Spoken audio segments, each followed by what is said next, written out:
நல்லா இருக்கீங்களா? சரி. முகலாய மன்னர் அக்பர் ஒரு முறை தன்னுடைய அமைச்சர்கள் எல்லாத்தையும் கூப்பிடுறாரு. கூப்பிட்டு பக்கத்தில் ஒரு பெரிய கதவு இருக்குங்க. அந்த கதவை காமிச்சு, இந்த கதவு கணித முறைப்படி பூட்டியிருக்கு. கணித முறைப்படி இந்த கதவை பூட்டியிருக்கு. இதை அந்த எந்த கணித முறைப்படி பூட்டணுமோ அதே கணித முறையை பயன்படுத்தினால் தான் திறக்க முடியும். இந்த நம்ம அமைச்சர்களை யாராவது இதை திறக்க முடியுமா?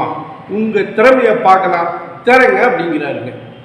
உடனே எல்லாரும் அவங்களுக்கு தெரிஞ்ச கணித முறைகளை பயன்படுத்துகிறாங்க. அந்த கணித சூத்திரங்களை பயன்படுத்தி அந்த கதவை திறக்கிறதுக்கு முயற்சி ஒவ்வொருத்தராக பண்ணிக்கிட்டு இருக்காங்க. ஆனால் கதவு திறந்த பாடு இல்லை.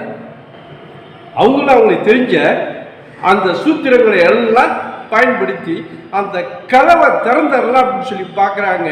கதவு திறக்கவே மாட்டேங்குது. அந்த நேரத்தில் கரெக்டாக பீர்பால் என்று ஆகிறாரு.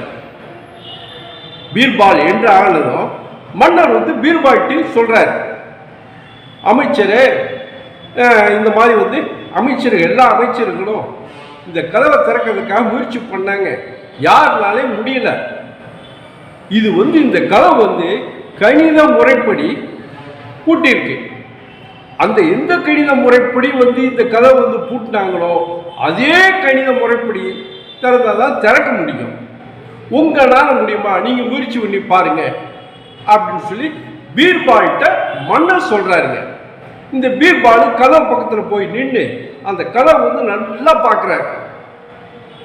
எங்கெங்க இருக்கு என்னங்கிறத பூரா எல்லாம் ஒன்றா பார்த்துக்கிட்டு வர்றாரு. பார்த்துக்கிட்டு யோசனையும் பண்ணுறாரு. சாவியை போட்டு திறக்கணும்னா சாவியும் இல்லை, சாவியை போடுறதுக்கு துவாரமும் இல்லை. அந்த கதவுல சாவி துவாரமும் இல்லைங்க. என்ன சரி, நான் அப்போ பார்க்குறாரு. ஆனால் பூட்டி இருக்கிறதுக்கு உள்ள எந்த தடையும் இல்லையே. லாக் ஆன ஏதாவது எங்கே எந்த இடத்துல லாக் ஆகிருக்குன்னு தெரியும்ல, அந்த மாதிரி எதுவுமே இல்லை, வெறும் பிளைனாக இருக்க அப்படின்னு சொல்லி ஒரு இல்லை மன்னர் ஏதோ விளையாட்டு காட்டுறாரு அப்படின்னு சொல்லி என்ன பண்ணுறாரு, இப்போ கதவு பக்கத்தில் போய் நின்று கதவை லேசாக கையை வச்சு அப்படி தள்ளி பார்க்குறாரு. டபக்கு திறந்துக்குது.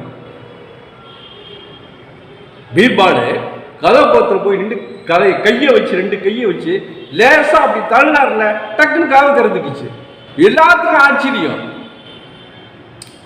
அந்த அமைச்சர்கள் ஏற்கனவே அமைச்சர்கள் இருந்தாங்கல்ல, அமைச்சர்கள் மன்னர்கள் எல்லாரும் பீர்பால் கதவை திறந்ததும் எல்லாம் ஆச்சரியமா பார்க்குறாங்க.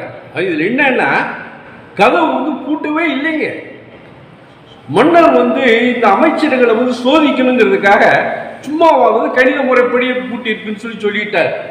அதை அவங்க நினச்சிக்கிட்டு அவங்க எதிர்பார்த்துக்கிட்டு அந்த கணித முறைப்படியே திறக்கலான்னு விட்டு ஏதோ சூத்திரங்கள் அது இதுன்னு எதையோ போட்டு எல்லாம் குழப்பிக்கிட்டு இருக்கிறாங்க. யாருமே கதவை அமுத்தி பார்க்கல. பூட்டி இருக்கா, நம்ம அமுத்தி பார்க்கலாம் அப்படின்னு யாருமே அதை பற்றி யோசிக்கவே இல்லை. ஆனால் பீர்பால் கையை வச்சு தள்ளார்ல, போய் டக்குன்னு திறந்துதான் எல்லாத்துக்கும் ஆச்சரியமா போச்சுங்க. உண்மை இதில் நம்ம என்ன தெரிஞ்சுக்கிறோம்னா, முதல்ல இங்கதான் பிரச்சனைனா அந்த பிரச்சனையை நல்லா அலசி ஆராயணும். பதட்டமாக கூடாது. பதட்டமானாவே போயிடும். பதட்டம் இல்லாமல் நல்லா அலசி ஆராய்ஞ்சனாவே அந்த பிரச்சனையை ஓரளவு நம்ம முடிச்சிடலாம். அதானே இது சொல்லுது இந்த கதை. பாருங்க, எல்லா அமைச்சர்களும் எல்லாம் கணக்கே போட்டுக்கிட்டு இருந்தாங்க அந்த கதவை திறந்துடலான்டா. ஆனால் பீர்பால் கணக்குக்கே போகலை. சரி, நம்ம எதுக்கு கதை அமுத்தி பார்க்கலாம்னு அமுத்தினாரு, திறந்துக்குச்சு. அப்போ பதட்டம் இல்லாமல் நம்ம எந்த பிரச்சனையை அணுகினாலும் வெற்றி நம்மளுக்கு கண்டிப்பாக கிடைக்குங்க. நன்றி.